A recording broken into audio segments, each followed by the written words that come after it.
r/rules horror. Posted by u/specialist_motor8728. If you're exploring an abandoned hotel, watch your step. Ever since I was a child, I had an affinity for exploring buildings that have been left to rot. At first I started out small, breaking into my school multiple times after hours or visiting old playgrounds on the outskirts of the city. But then, I grew bored, so I started looking for bigger avenues. At 16, after being dared by a friend, I decided that an abandoned hotel on the old industrial sector of the city would be an interesting visit. Taking my bike to the hotel, I arrived early in the evening. I brought a couple of supplies that I believed would be quite a pleasure to have, such as a flashlight with a couple extra batteries, a couple of cereal bars scorched by the hot summer sun, a 2-liter water bottle and a battery bank for my phone. Parking my bike on a nearby lamp pole, I walked to the front door. Of course, it was locked by a heavy metal chain. I wandered around the building until I found a large window, which I smashed in with the butt of my flashlight. Climbing carefully inside, I was greeted by the surprisingly small lobby. As expected, the only source of light was the sun peeking through the rotting blinds, so I pulled out my flashlight. Wandering around the decrepit entrance, I found an old antique wooden table, on which lay a crumpled piece of paper. I opened it and began reading. If you found this piece of paper, it means that you're either a squatter, urban explorer or a very unlucky teen.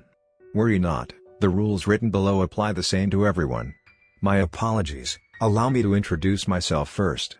My name is Lucas Bloom. I've been living here for the past few months, due to being fired from my job and unable to find other work. I declared insolvency on my debts, which led to my house being requisitioned and me remaining broke on the streets. Seeking shelter from the rain, I arrived at this once proud hotel and settled down. Fortunately, there were no crackheads or any other squatters here, which is great. However, there is a good reason why no one settles here. Believe me now or not, this hotel is, for the lack of a better term, haunted.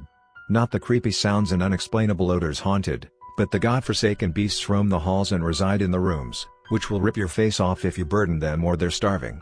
Fret not, I covered most of the important issues you will face with long and short-term residency in the rules below. You'd best learn them word for word if you wish to have the chance at future homeownership. Rule 1. Never go to the basement. Next to the elevator, there are a set of stairs. If you were to go down a flight, you'd arrive at the basement. As the title implies, do not go there. I have ventured there only once, and left after hearing a growl, and a pair of wide eyes staring me down up in the corridor next to the entrance.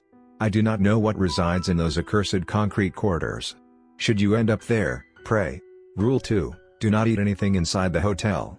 I believe this one is self-explanatory, but most creatures that live in this hotel don't eat very often. Therefore, they are quite hungry. They also have a great sense of smell. Should you eat anything inside the hotel, you can expect to have visitors next time you feast. This happened to me once. The first day I was here, I ate a sandwich inside one of the rooms, after which I went to bed.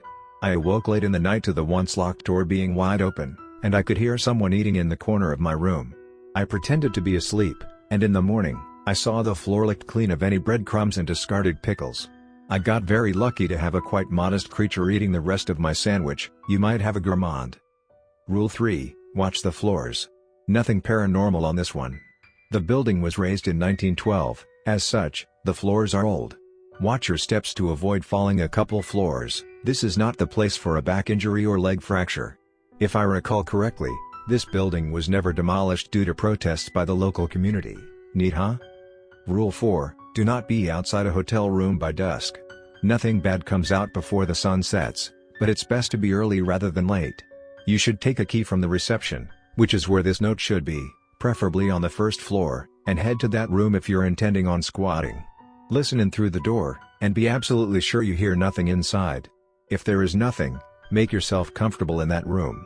If not, leave that room alone. You shouldn't swap rooms too often, exceptions below, due to the risk of not being able to find another vacant room before dusk. Exceptions, you are being hunted. You ate in the room. The door is kicked in. Something feels wrong, trust your instincts, etc. Rule 5, do not exit or sleep outside your room. Most if not all residents here are nocturnal, so it's best to avoid risking encounters with them. Rule 6, do not attempt to interact with any of the residents of this hotel. I used to have a human companion here, believe or not. A crackhead down on his luck wandered here, setting up shop in a room nearby. At one point, He found that most his heroin stash was gone. So he went to get more and set up a trap for whoever was stealing it. Late at night, I heard through the wall a door opening, followed by deep, slow footsteps. Crazy bastard fought the creature, he did not win. Rule 7, do not bring anyone with you, and stay as far as possible from other humans. For 1, they might not be human. For 2, they might do something stupid and drag you down with them. Plenty of morons in the homeless community. Those are all of the rules I've come up with. Besides the crackhead fighting, whispers, laughs and begging to come out of my room, I haven't interacted with the residents that much, hopefully you won't either. I found a job working for a food delivery company back in Lyon, so I am leaving this place for good. Good luck, you're going to need it. I wasn't sure if I should believe what I just read. After all, who knows what kind of person wrote this possible work of fiction. Some things here did make sense, so I decided I should follow them. Walking around the lobby, I found the elevator and stairs, and decided to go to the first floor. I took a step forward, then another, then another. Each one was followed by an increasingly heavy groan. Step, step, step, crack. The old wooden floor gave way, and I fell down with it, plunged into the basement. Next story of this video. Posted by u/uniflash16. The Rules of Ravenwood Manor. When I inherited Ravenwood Manor from my eccentric Uncle Victor, I thought my financial worries were over. The grand old house, with its sprawling grounds and Gothic architecture, seemed like a dream come true. That is, until I found the letter he left behind. Dear Anna. If you are reading this, then I am no longer of this world. As the new owner of Ravenwood Manor, there are rules you must follow to ensure your safety. They may seem strange, but ignoring them comes with dire consequences. Remember, the manor is alive, and it does not forgive easily. 1. Do not be outside after sunset. The manor protects itself, but it cannot protect you if you are not within its walls. 2. Lock the front door precisely at midnight. Use the iron key with the raven emblem. You will find it in the study drawer. Failure to do so invites them inside. 3. Never enter the basement. It is the manor's heart and its prison. What lies beneath must not be disturbed.